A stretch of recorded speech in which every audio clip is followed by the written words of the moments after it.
আম্মাজিদেরকে আমি বলবো 4 নাম্বার যে বৈশিষ্ট্যটা আপনার প্রয়োজন, স্বামীর আনুগত্য।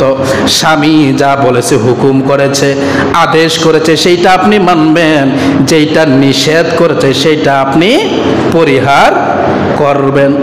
স্বামীর আনুগত্য করতে হবে।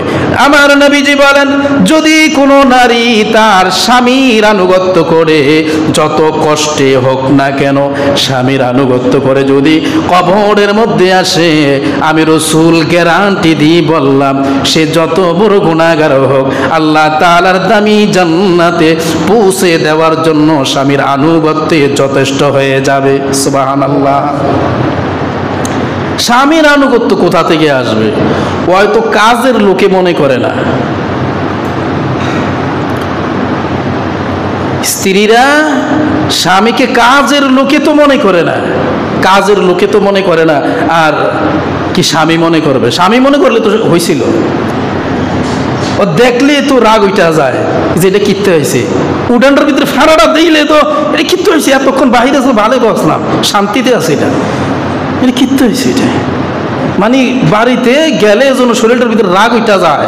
সবাই না, আছে অনেক ভালো মহিলারা আছে, অনেক ভালো মহিলা আছে, অনেকেই এমন যে এটা কি জন্য হয়েছে, কিন্তু অথচ স্বামী তাকেই বলা হয়। পৃথিবীতে আপনি দেখেন কোনো স্ত্রীদেরকে বলা হয় নাই তোমার বাবার পায়ের নিচে জান্নাত, মেয়েদেরকে বলে নাই, কিন্তু অথচ স্ত্রীদেরকে বলা হয়েছে তার স্বামীর পায়ের নিচে জান্নাত। আপনি কি বুঝতে পারছেন? স্বামী অনেক সময় কটু কথা বলবে, কঠিন কথা বলবে, রাগান্বিত কথা বলবে, এটা স্বাভাবিক, কারণ স্বামীর নাম পুরুষ। স্বামীর নাম কি? না মহিলা? পুরুষ। পুরুষদের মেজাজ একরকম থাকবে, মহিলাদের মেজাজ আরেক রকম থাকবে। অনেক সময় পুরুষেরা সকালবেলা একরকম বলে, বিকেলবেলা এটা ঠিক রাখতে পারে না, আরেক রকম বলেই ফেলে। এটা পুরুষ অনেক সময় বলে, সাংসারিক ব্যাপার অনেক সময় বলে ফেলে, কিন্তু অথচ অনেক সময় সাধারণ বিষয় নিয়েও আম্মাজিরা আনুগত্য হারা হয়ে যায়। আনুগত্য হারা হয়ে গেলে নামাজ, রোজা, হজ, যাকাত, 14 খানদান যত ইবাদত আছে পৃথিবীর সবগুলো নিয়ে যাবে, স্বামীর আনুগত্য নাই, জান্নাত নাই।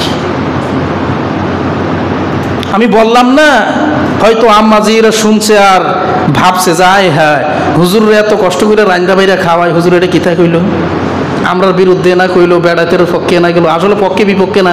আম্মাজিরা আপনারা জান্নাতে যান, আমি চাই। আপনি জানেন না আমার মতন একজন আম্মা আমার ঘরে আছে, আপনার মতন একজন স্ত্রী আমার ঘরে আছে, আপনার মতন বোন আমার ঘরে আছে, আমি তো তাদের কথাই বলছি।